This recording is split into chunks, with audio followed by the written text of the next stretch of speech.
A música que nós acabamos de ouvir, e alguns cantaram juntos, enfatiza exatamente aquilo que nós vamos falar hoje à noite. Nós temos este livro como livro que sustenta a nossa fé, livro que nos traz uma revelação maravilhosa de quem é Deus, dos propósitos de Deus para a nossa vida.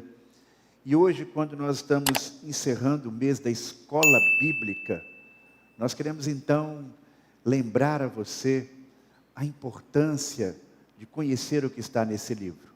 E nós podemos conhecer o que está na Bíblia participando de cultos como este, onde a pregação da palavra de Deus é apresentada, onde procuramos explicar o que está nesse livro. Você pode aprender sobre o que está na Bíblia Sagrada participando de uma classe da escola bíblica, que aliás, a escola bíblica em nossa igreja, ela é tão antiga quanto a nossa igreja. Desde que a nossa igreja foi fundada, 92 anos atrás, nós já temos classes de escola bíblica, desde as crianças até os adultos. A escola bíblica, ela é uma organização que durante muitos anos fez parte da estrutura da maioria das igrejas batistas no Brasil. E aqueles irmãos que já têm muitos anos de igreja batista, certamente quando crianças, adolescentes, participaram de uma escola bíblica dominical. Então nós temos muitos ministérios aqui na igreja, mas um dos mais antigos e um que alcança toda a igreja, lá do berçário até os irmãos da terceira idade, é o ministério da escola bíblica. E o irmão Alexandre falou agora daqui a pouco, fazendo esse desafio para que você seja um aluno da escola bíblica, e eu reforço, mas eu digo mais, para que você possa realmente se apropriar das verdades da palavra de Deus, além de participar dos cultos, além de participar de uma classe da escola bíblica, você deve também ler a Bíblia pessoalmente, individualmente. Porque com toda a estrutura da igreja, isso não substitui a sua leitura individual da palavra de Deus. E a pergunta que nos guia então nesta noite é: como você lê a Bíblia? Eu não estou perguntando aqui a quantidade de horas que você gasta por semana lendo a Bíblia. Não estou perguntando aqui necessariamente pelo método. Mas eu quero que você reflita comigo nesta noite sobre como você está lendo a Bíblia. Porque a maneira como nós lemos a Bíblia vai determinar, numa grande medida, em que grau nós vamos tirar proveito dela. Como esta leitura vai fazer bem para o nosso coração, para a nossa vida. Você acha fácil ou difícil compreender o que está na Bíblia Sagrada? O seu conhecimento da Bíblia, que você adquire lendo e ouvindo as mensagens, ouvindo vídeos na internet, participando de uma classe da escola bíblica, ela realmente faz diferença na sua vida, para que você, como mencionei hoje pela manhã, vença as tentações como Jesus venceu? Nós enfatizamos aqui nessas mensagens sobre as tentações de Jesus, que Jesus venceu o diabo com a palavra. E você sente que o seu conhecimento da palavra de Deus tem sido uma ferramenta importante para vitórias na sua vida espiritual? Nós temos que lembrar que a Bíblia é um livro diferente de qualquer outro livro. Ele tem uma série de características peculiares. E por esse motivo, a leitura da Bíblia, ela não deve ser feita como você faz a leitura de um outro livro qualquer, de um outro texto qualquer.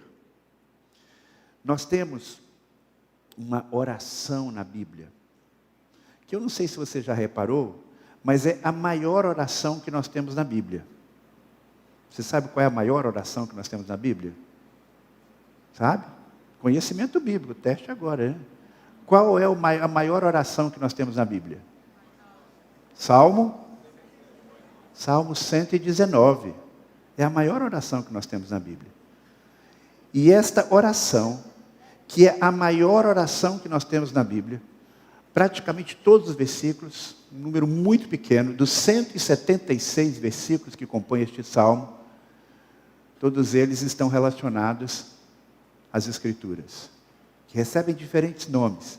Em todas elas, o salmista está falando com Deus, da sua experiência, ele está expressando a Deus os seus propósitos e os benefícios que existem nesta dinâmica da leitura da Bíblia. E nós vamos então, nesta noite, falar sobre essa postura, algumas posturas que nós temos que ter, devemos ter, em relação à palavra de Deus, mas tudo que eu vou falar hoje está aqui no Salmo 119.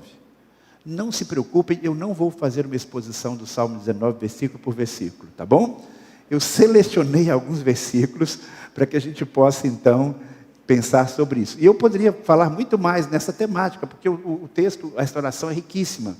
Mas eu pensei aqui 4 grandes verdades sobre que atitudes nós podemos ter ao ler a Bíblia Sagrada. E a primeira delas é: leia a Bíblia lembrando-se sempre quem é o seu verdadeiro autor, que é Deus. Você já deve ter ouvido falar, se você conhece um pouquinho de história bíblica, que a Bíblia tem cerca de 40 autores. Foi escrita no espaço de 1.600 anos aproximadamente. Entre o Velho e o Novo Testamento há um espaço de 400 anos. Só isso já faz da Bíblia um livro bem diferente. Mas esses autores, eles não escreveram simplesmente baseado no seu próprio entendimento. Nós cremos, e a Bíblia mesmo fala sobre isso, que esses homens foram inspirados por Deus, de uma forma sobrenatural e singular. Então, nós podemos olhar para a Bíblia e perceber que o autor da Bíblia é o próprio Deus. E isto nós podemos ler inclusive no Salmo 119, no versículo de número 4, veja só o que o salmista diz: foi tu mesmo que ordenaste os teus preceitos para que sejam fielmente obedecidos. O tempo todo o salmista está falando sobre as Escrituras, e ele usa diferentes termos para se referir às Escrituras. Um deles é preceitos. E aqui nesse versículo de número 4, logo no começo do Salmo, ele está dizendo: eu tenho esta percepção que esses mandamentos que estão aqui, que eu estou seguindo, não são simplesmente algo que Moisés concebeu. E por que eu estou falando de Moisés? Porque nos dias em que este Salmo foi escrito, grande parte da Bíblia era os livros da lei. Não havia naturalmente o livro de Salmos, não havia ainda as profecias, não havia o Novo Testamento. Então, a Bíblia de Davi, a Bíblia que Salomão lia, era os 5 primeiros livros, o Pentateuco. E nesses livros nós temos muitos preceitos, nós temos muitos mandamentos. E então, o que o salmista está reconhecendo é: estes livros, estes ensinamentos, eles não foram simplesmente uma ideia de Moisés. Moisés coletou, Moisés redigiu aquilo que o próprio Deus inspirou. E é interessante que o salmista, ao longo de todo o Salmo, ele usa diferentes termos para falar sobre o que nós entendemos hoje a Escritura Sagrada. E em todas as vezes, praticamente, ou na maioria das vezes, o que ele diz? A tua palavra, os teus decretos, os teus preceitos, os teus estatutos, os teus testemunhos, os teus mandamentos, a tua lei. Observe então que essa ênfase que o salmista dá, ela focaliza que ele está diante de algo que não é simplesmente uma obra humana, mas é algo que vem diretamente de Deus, para que ele possa procurar observar. Ler a Bíblia, meus queridos irmãos, com essa perspectiva, faz toda a diferença. Grande parte que as pessoas têm de entender a Bíblia está relacionado a esta questão. Uma pessoa não pode pegar esse livro e dizer aqui o seguinte: olha, eu li aqui, mas eu discordo. Eu li aqui, mas eu penso diferente. Eu li isso aqui que o apóstolo Paulo escreveu, mas eu acho que não deve ser assim. Eu acho que isso aqui está desatualizado. Eu acho que isso aqui já não é bem desse jeito. Nós não temos esse direito.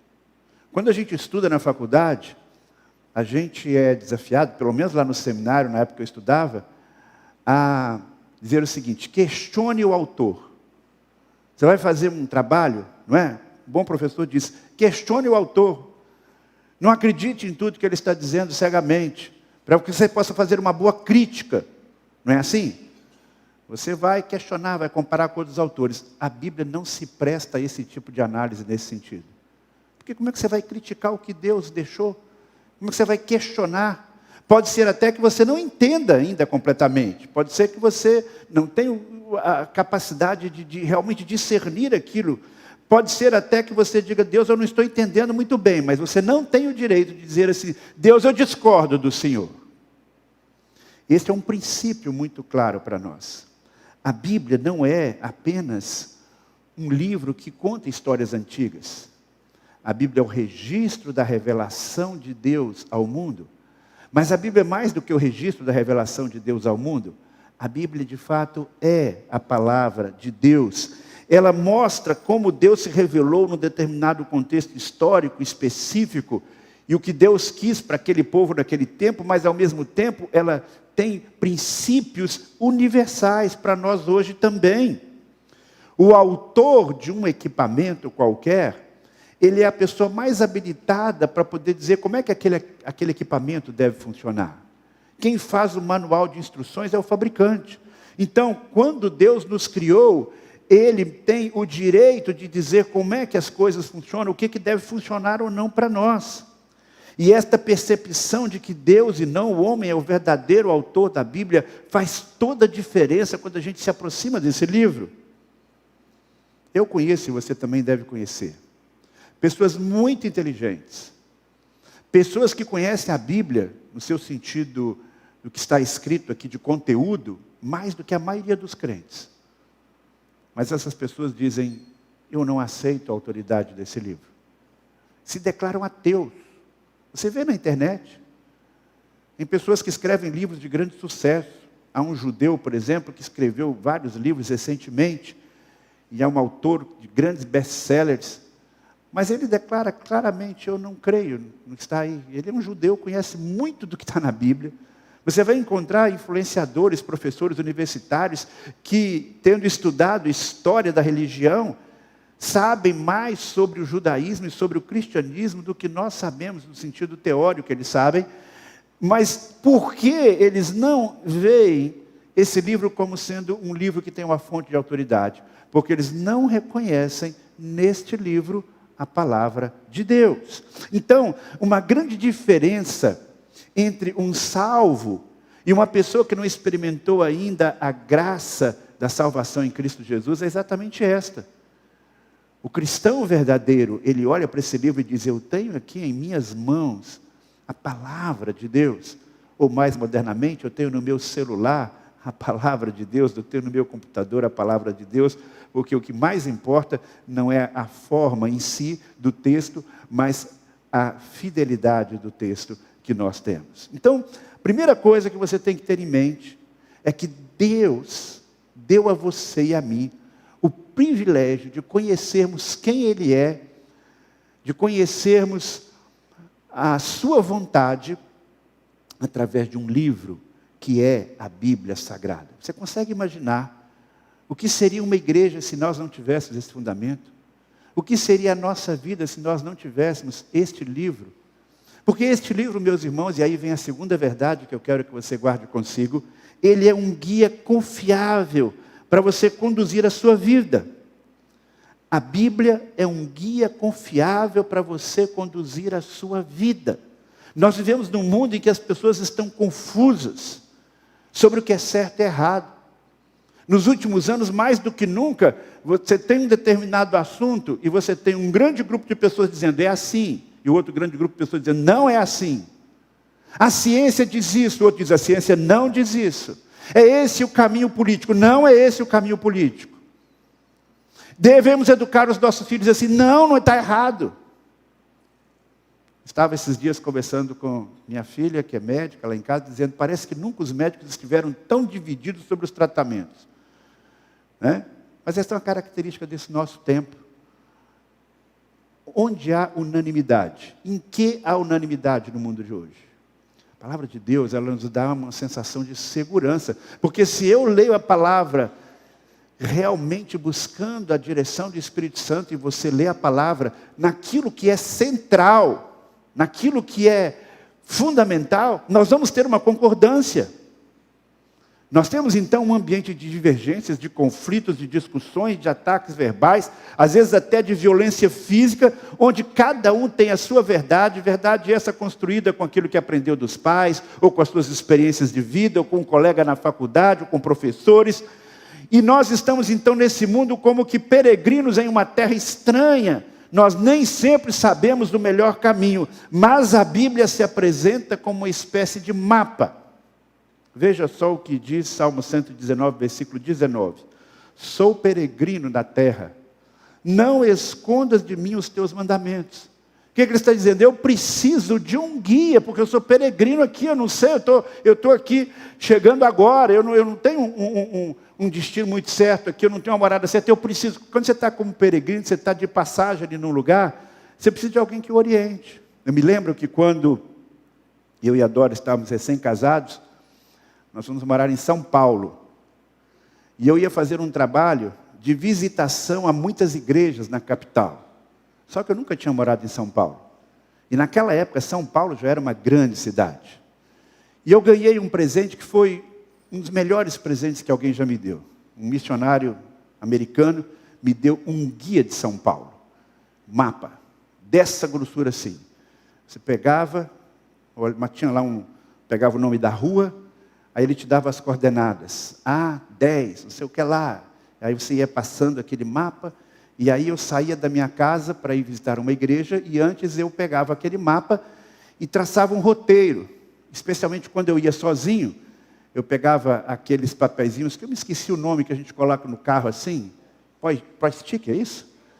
E eu então escrevia fazia o roteiro todinho, colocava no para-brisa do carro para poder saber. Na rua tal, eu viro tal. Era o GPS daquela época. Não é? Não tinha GPS. Mas quando eu ia com Dora, eu passava o mapa para ela e dizia, agora você vai me guiando. E aí então tinha uma peculiaridade muito grande. Ela virava o mapa de cabeça para baixo. Não é? E com o mapa de cabeça para baixo ela ia me guiando. Eu nunca entendi até hoje como é que ela conseguia se guiar com o mapa de cabeça para baixo, mas essa era a verdade. Não importa, não é? Como é que você usa esse mapa, mas o importante é que você chegue no seu destino com o mapa na mão, não é verdade? Então, eu sei que aquele mapa nos levava onde a gente precisava, lá em São Paulo. E eu fico pensando, nesse mundo, a gente está mais ou menos como alguém recém-chegado em São Paulo, sem GPS. A gente precisa de um mapa, para saber que caminho a gente deve seguir. Por isso que o salmista está dizendo para Deus, Senhor, não esconde o mapa. Me dá o mapa porque eu sou peregrino. Eu preciso saber como é que eu vou me guiar para chegar ao meu destino.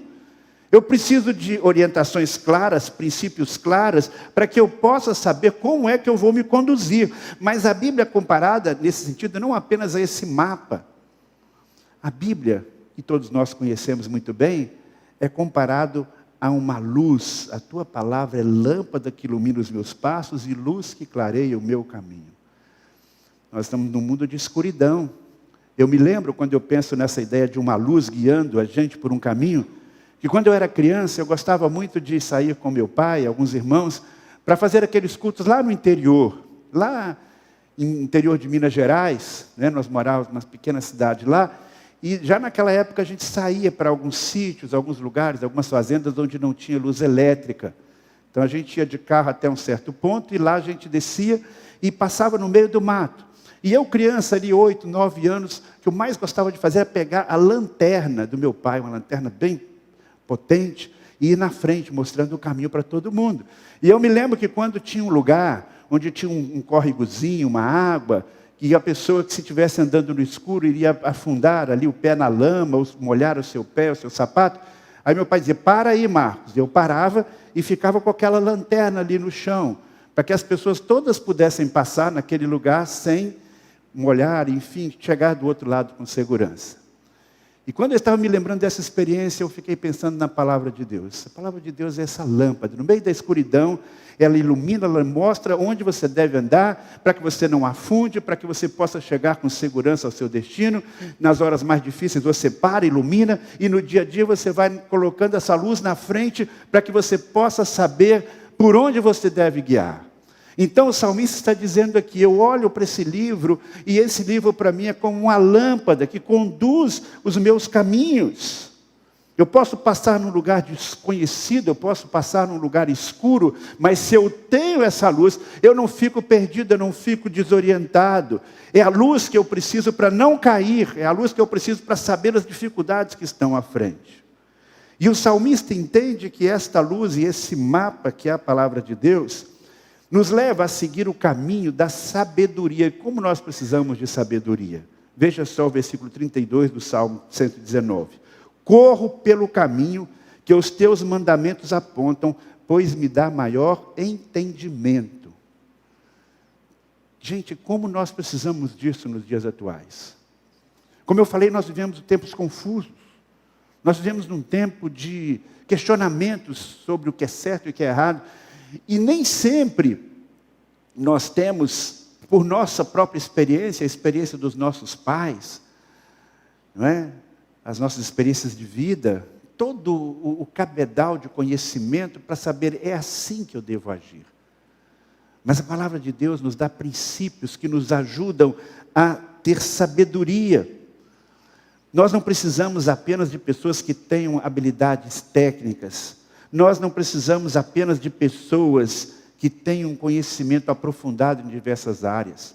Nunca o ser humano soube tantas coisas sobre as realidades físicas, por isso que nós temos uma tecnologia tão alta, mas ao mesmo tempo, quanta ignorância no sentido relacional, quanta falta de sabedoria sobre como se conduzir em relação a Deus, em relação ao próximo. Então, um dos nossos grandes objetivos pessoais deve ser, eu quero trilhar o caminho da sabedoria. E a leitura da Bíblia, corretamente efetuada, nos conduz por esse caminho de sabedoria. E nesse caminho de sabedoria, como cristãos, nós vamos evitar o quê? Nós vamos evitar o pecado. Nós vamos evitar aquilo que desagrada o coração de Deus. Nós vamos ter esse discernimento. Por isso o salmista diz lá no Salmo 119, versículo 133. Dirige os meus passos, olha a ideia do caminho aí, conforme a tua palavra. Não permitas que nenhum pecado me domine. Então ele faz uma conexão entre ter o entendimento da palavra, essa direção de Deus, e não permitir que o pecado domine o seu coração. Então a Bíblia é um guia, é uma luz que nos ajuda a andar no caminho da santidade. E aí nós chegamos então àquele versículo que todos nós conhecemos muito bem. Guardei a tua palavra no meu coração para não pecar contra ti. E considerando que a Bíblia é um livro confiável, um guia confiável, como é que nós andamos então? Nesse caminho de orientação divina, nesse caminho de santidade. Nós vamos alcançar uma vida de liberdade espiritual. Veja só o que diz o salmista no versículo 45. Andarei em verdadeira liberdade, pois tenho buscado os teus preceitos. Muitas vezes nós pensamos o seguinte, se eu seguir o que está na Bíblia, eu vou ter uma vida muito infeliz, eu vou ter que ter uma vida de aprisionamento. Quando eu penso em lei, eu penso em coisa ruim. Quando eu penso em lei, eu penso em coisa que me tolhe de fazer aquilo que eu gosto. Porque a gente associa a lei às leis humanas. Mas pelo contrário, quando eu sigo a lei de Deus, eu me livro de muitas encrencas. Quando eu sigo a lei de Deus, eu me livro de muitos problemas, de situações extremamente complicadas e embaraçosas, porque eu nem cheguei a entrar nelas, porque eu estou seguindo a palavra de Deus. Então, eu tenho liberdade de ir e de vir, eu não tenho que ficar pensando como é que eu vou resolver aquilo. Eu menti para a Receita Federal, como é que eu vou esconder isso agora? Eu menti para a minha esposa, eu fiz isso errado, como é que eu vou sair dessa situação? Você anda em liberdade. Quando a palavra de Deus é, de fato, o seu guia. Verdadeira liberdade. Quantos erros as pessoas cometem que aprisionam as suas vidas simplesmente porque não seguem os princípios das Sagradas Escrituras. Por isso, o salmista diz o seguinte, jamais me esquecerei dos teus preceitos, pois por meio deles que preservas a minha vida.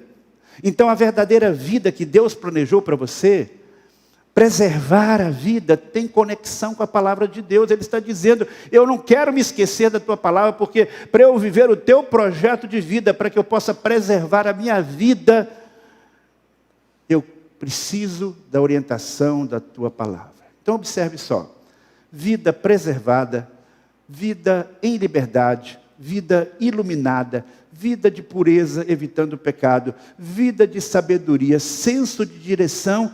Tudo isso vai gerar, quando você tem essa compreensão clara, vai gerar no seu coração o quê? Aquilo que aconteceu no coração do salmista. Por diversas vezes o salmista declara o seguinte: tenho prazer nos teus mandamentos, eu os amo. Tenho prazer nos teus mandamentos. Ele diz que a palavra é doce como mel. Nós ouvimos aqui o cântico enfatizando esses atributos da palavra. E aí a pergunta que eu faço para mim e para você é: nós temos esse mesmo sentimento que o salmista tinha em relação à Sagrada Escritura? Nós olhamos para esse livro e vemos como ele é precioso, porque ele nos traz esses e tantos outros benefícios. Porque quando nós começamos a ver a Bíblia na perspectiva certa, a gente diz: Senhor, muito obrigado, porque eu tenho esse livro para ser o meu guia. Assim como uma pessoa que é capaz de olhar para o seu cônjuge e ver as qualidades do seu cônjuge, e nesta admiração das qualidades do seu cônjuge, esse amor é fortalecido. Ele diz: querido, eu te amo, porque eu vejo em você tantas qualidades. Quando nós olhamos para a Bíblia nessa perspectiva, a gente diz: Senhor, muito obrigado, eu amo a tua palavra. E aí, quando a gente ama a palavra de Deus, de verdade, quando a gente vai percebendo como ela é preciosa, naturalmente nasce no nosso coração o desejo de fazer uma outra coisa, que é fundamental para que nós possamos ler com proveito a palavra de Deus. Veja só o que diz o salmista no versículo 97. Como eu amo a tua lei, medito nela o dia inteiro. E nós temos então aqui o terceiro princípio para que você possa ler a Bíblia com proveito. Leia a Bíblia meditando no significado do texto para a sua vida. Eu sei que existe aí já há muito tempo, né, aquele incentivo que você leia a Bíblia toda em um ano. É interessante você ler a Bíblia em um ano, sim. Mas poucos conseguem, não é verdade? Ler 4 capítulos, 3 capítulos por dia, 5 no domingo. Esse era um dos métodos mais antigos que tem, né? Todos os dias você lê 3 capítulos, 5 no domingo. Nem todas as pessoas conseguem. E às vezes a pessoa desanima. Às vezes no começo do ano, até dia 5 de janeiro, ela consegue fazer isso, né? Mas do dia 6 em diante, já começa a rarear, lê 2 capítulos, 1,5, depois não adianta mais, vou deixar para lá. E às vezes a pessoa, com relação à Bíblia, parte para o tudo ou nada. Ou eu leio a Bíblia todinha, todo dia, um grande texto, 1 hora lendo, ou então não leio nada, e acaba optando pela segunda opção. O que eu quero propor para você não é que você leia em pouco tempo a Bíblia toda. O que eu quero trazer à sua memória nesta manhã é a importância de você meditar. Mas, pastor, esse negócio de meditação não é uma coisa lá das religiões orientais? De fato, as religiões orientais, elas têm uma proposta para que você possa ser um sujeito clean, zen, né? Que você possa meditar. Mas qual a diferença entre a meditação proposta por essas religiões e filosofias lá do outro lado do mundo e a meditação que o salmista fala? A meditação que nós entendemos é eficaz. Essa outra meditação, que não é a bíblica, ela diz: você tem que esvaziar a sua mente, você tem que pensar em nada. Meus irmãos, eu confesso que já tentei fazer isso, assim, só por uma experiênciazinha, né? Mas não consegui. Pelo contrário, Dora sabe muito bem, de vez em quando ela fala isso comigo. Bem, quando chega o final de semana, sua mente fica cheia, você fica distraído. Você se distrai, você perde o foco. Por quê? Porque eu estou pensando no sermão de domingo. Ela diz: não adianta nem conversar com você nada no sábado, porque no sábado você está com a mente voltada para o sermão de domingo. E é verdade. Né? Às vezes eu estou ali em família, o pessoal conversando, e eu tenho que concentrar. Bem, eu não sei se vocês já tiveram essa experiência de não pensar em nada, né? Se tiver, me dá uma dica, porque de vez em quando a gente precisa dar uma esfriada na cabeça. Mas o que eu quero dizer é que isso não tem nada a ver com meditação bíblica, porque a meditação que a palavra de Deus propõe é exatamente o inverso. Não é tirar, esvaziar a mente, é encher a mente do que está na palavra de Deus. E esta meditação, ela requer não apenas um conhecimento da palavra, mas uma conexão entre a sua vida, entre a sua experiência diária e a palavra de Deus. Veja só o que o salmista diz aqui no Salmo 119, versículo 15. Eu confesso aos irmãos que eu nunca tinha lido esse versículo e percebido esse versículo dessa. Já tinha lido, mas não tinha percebido, né? Não tinha meditado como deveria. Ele diz: meditarei nos teus preceitos e darei atenção às tuas veredas. Então ele está dizendo que ele pretende meditar na palavra de Deus para que ele possa conhecer. Mas na verdade, veja só o que ele diz: eu refleti em meus caminhos e voltei os meus passos para os teus testemunhos. Olha só que interessante aqui, meus irmãos. Ele está dizendo: eu vou meditar na tua palavra, eu vou dar atenção às tuas veredas. E ao mesmo tempo ele diz, num outro momento: eu parei para pensar sobre a minha vida e eu voltei atrás, eu reorganizei o meu caminho, porque eu parei para pensar nos teus testemunhos. Então não importa se você leu uma Bíblia para um concurso, né, em pouco tempo, li a Bíblia em um mês, mas tudo bem, você espremeu, o que ficou? Às vezes é melhor ler menos e meditar mais. Ler e mastigar. Ler e deixar aquela palavra penetrar na sua mente, no seu coração. Alguém já propôs um método que eu achei interessante: você separar um tempo, ainda que seja curto, mas diário, para que você possa ler a Bíblia e ficar com aquele trecho que você leu pensando durante o dia, voltando a ele em alguns momentos, e procurando de alguma forma aplicar aquilo que está ali naquele texto à sua vida, ou permitir que esse texto modifique a sua cosmovisão, a sua visão de mundo. Para isso, aí nós temos que voltar àquela coisa tão antiga, mas que às vezes, por ser tão antiga, às vezes a gente acaba esquecendo depois de algum tempo de caminhada cristã. A gente diz: isso aí é para novo crente. Não, meus irmãos, tem desafios que é para crente novo, é para crente velho, é para crente meia-idade, não importa. Aquele famoso tempo a sós com Deus. Não tem como você meditar de verdade, né, num ambiente de barulho, de confusão, de menino para um lado, para o outro, rádio ligado, TV ligada, internet ali, né? Você tem que ter um tempo silencioso, tranquilo, um lugar que você esteja desperto, né? Você só não pode estar com sono demais, né? Porque senão você vai ler 2 versículos e terceiro você já está nos braços do Senhor, né? Então, eu sei que nós temos uma agenda muito cheia. Eu sei que muitos de vocês levantam bem cedo e vão trabalhar e voltam tarde da noite.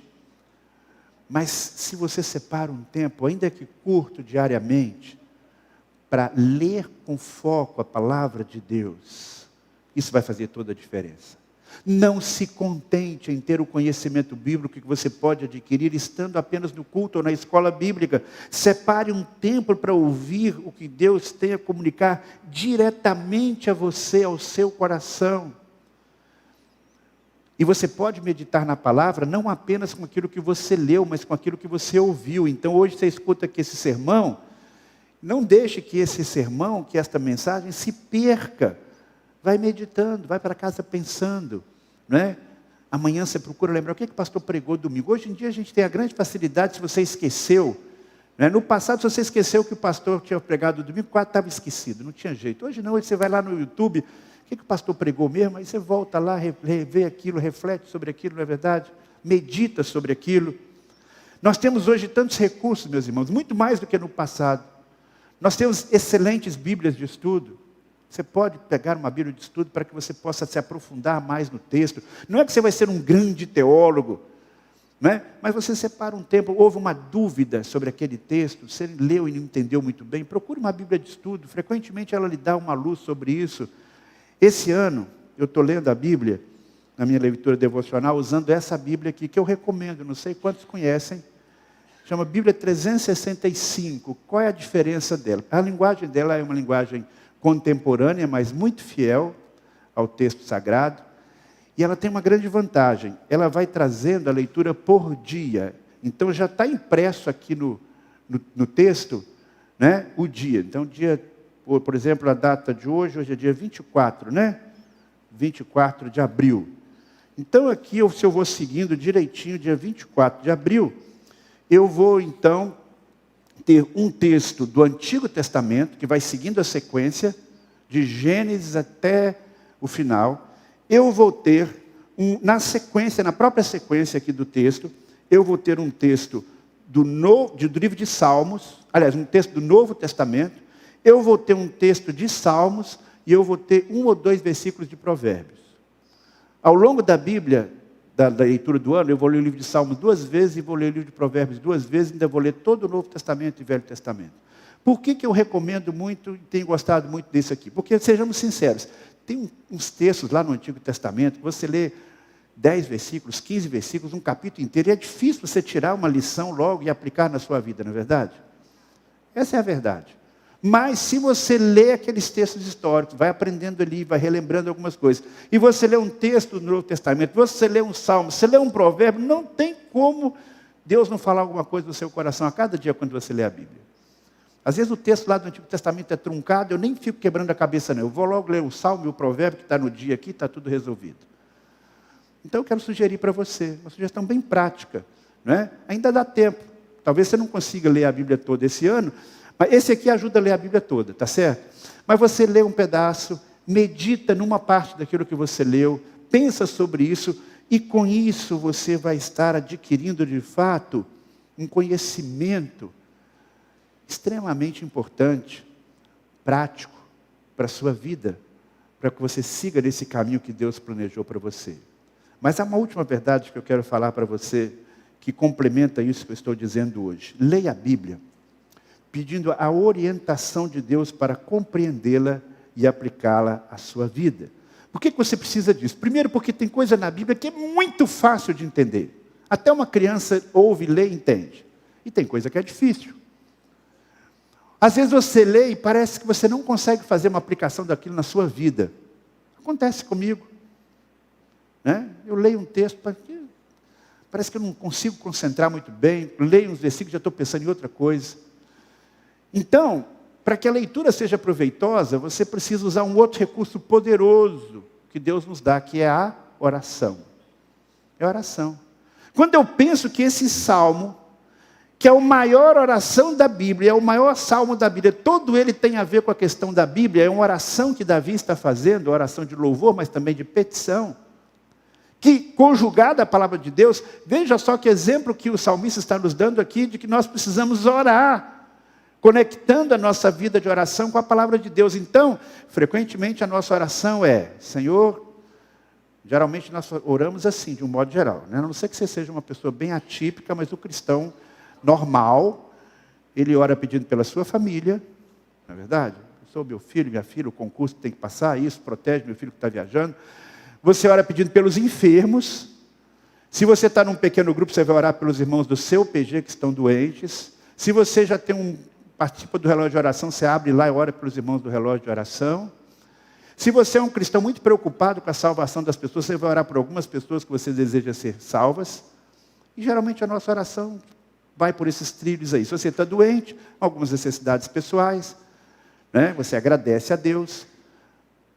Mas vamos ser bem sinceros, quantas vezes a gente ora dizendo, Senhor, me ajuda a entender a Tua palavra?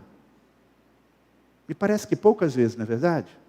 Quando a gente lê a Bíblia, você faz essa oração, quando você vai fazer a sua leitura devocional, mas era assim que Davi, era assim que o salmista orava, ele diz assim, sou o teu servo, dá-me discernimento para compreender os teus testemunhos, versículo 125.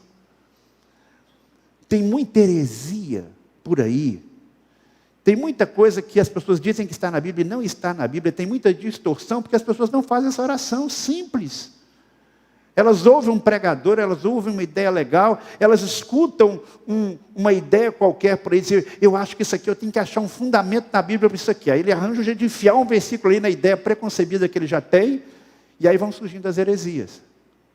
A pessoa baseia a sua vida muito mais nas suas experiências do que no que realmente está na palavra de Deus. Por isso que tem uma oração que nós precisamos fazer frequentemente, para que a gente mantenha o estímulo de ler a palavra de Deus com proveito. Ele diz, abre os meus olhos. Para quê? Para que eu veja as maravilhas da tua lei. Versículo 18. Olha que coisa importante. Nós somos capazes de olhar para esse livro, mesmo depois de muitos anos de vida cristã, e dizer, Senhor, há maravilhas aqui. Porque quando você é um novo crente, se você não conhecia quase nada da Bíblia, quase tudo é novidade. O pastor prega aqui um sermão sobre uma história bíblica, eu não sabia que tinha isso na Bíblia. Olha que história interessante, a história de Esther, né? Eu não sabia que tinha essa passagem falando sobre isso na vida de Moisés. Mas depois que você participa da igreja há muito tempo, pode ser que você se acostume com as histórias e com a mensagem da Bíblia. E a Bíblia deixa de ser um livro maravilhoso. Mas por quê? Porque você se contentou com a superficialidade. Você não cavou mais fundo. E não cavou mais fundo porque não pediu a direção de Deus. Então, o Espírito Santo de Deus, ele é capaz de fazer com que você vá estudando, vá lendo, vá meditando. Uma das coisas boas de ser um pregador é que a gente se obriga a estudar a Bíblia. Né? Para mim, isso é um dos grandes privilégios. Eu sempre digo para os pastores, gente, nós somos pagos para fazer a melhor coisa do mundo. Nós somos pagos para estudar a Bíblia. E ministrar a Bíblia. Enquanto os outros fazem isso nos seus horários livres, a gente tem a obrigação de estudar, e nós é que somos os mais beneficiados. Para mim isso é um privilégio, poder estudar a Bíblia, cavar e descobrir coisas. Eu fico vibrando quando de repente eu percebo uma coisa, eu descubro que eu nunca tinha ouvido antes.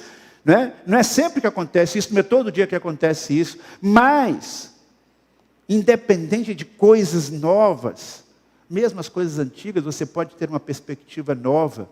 São as maravilhas da lei de Deus. Mas você vai fazer isso, e você vai ter essa experiência, quando você considera que Deus é o autor da Bíblia. Porque um ateu, ele pega a Bíblia, e ele não consegue perceber que existem maravilhas ali.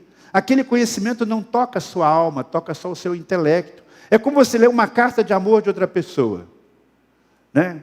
Você lê uma carta de amor de outra pessoa, um outro poema, você diz, poxa, que coisa linda, hein? O cara estava apaixonado mesmo, né? Mas e quando é você que recebe essa carta de amor, quando é você que recebe esse poema, isso bate no seu coração de uma forma diferente, se você ama aquela pessoa. É isso que a Bíblia é uma carta de amor de Deus para a gente. Só que a gente precisa ir decifrando, a gente precisa ir buscando, para que ela se torne cada vez algo que toque o nosso coração.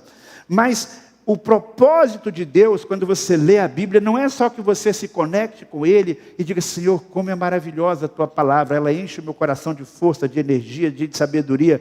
Mas veja só, o que o salmista fala ligado a isso. Ele diz, dá-me entendimento, se eu tenho entendimento, para que eu guarde a Tua lei e a ela obedeça de todo o coração. Então a palavra de Deus vai fazer mais sentido para você. Essa leitura vai fazer mais, ela vai ser mais proveitosa quando você a conecta com a sua experiência diária. Você leu, você não apenas leu superficialmente, você leu, você meditou, você descobriu, você diz, eu vou testar isso. E você testa, e você coloca em prática a palavra, e dá certo, e você diz, a palavra de Deus é verdadeira mesmo. E isso é verdade. Por experiência própria. Eu sei que isso é verdade. E meus queridos irmãos, eu quero dizer para vocês que o entendimento que Deus nos dá da sua palavra não é para a gente se orgulhar, não é para a gente empinar o nariz e dizer, eu sei mais do que você, eu estudei teologia, eu tenho mestrado, eu tenho doutorado. Às vezes a gente vê pessoas, infelizmente, que têm um conhecimento intelectual da Bíblia, mas a Bíblia não está fazendo diferença como deveria fazer na sua vida. Isso pode acontecer na vida de qualquer um de nós, em qualquer fase da vida, porque todos nós estamos em crescimento, todos nós estamos ainda buscando ser semelhantes a Jesus. E a maneira que nós temos, um dos recursos que nós temos, é meditando na palavra e aplicando esta palavra com a orientação de Deus. Sabedoria para interpretar e sabedoria para aplicar. Sabedoria para interpretar e aplicar, sabedoria para vivenciar isso no dia a dia. Esse é o nosso grande desafio. É o desafio para a minha vida e é o desafio de Deus para a sua vida também. Que Deus nos abençoe. Amém. Vamos fechar os nossos olhos. Vamos falar com Deus. Querido Pai, nós não podemos terminar esse tempo aqui nesta noite sem fazer como o salmista, dizer, Senhor, que preciosa é a Tua palavra. Ajuda-nos a valorizá-la. Ajuda-nos a amá-la. Ajuda-nos a perceber a sua riqueza para a nossa vida. E que esta percepção, Pai, nos motive a ler a Tua palavra com dedicação, com cuidado, com disciplina, nela meditando. E deixando que Teu Santo Espírito fomente esta palavra no nosso coração. E que ela produza frutos dignos de arrependimento.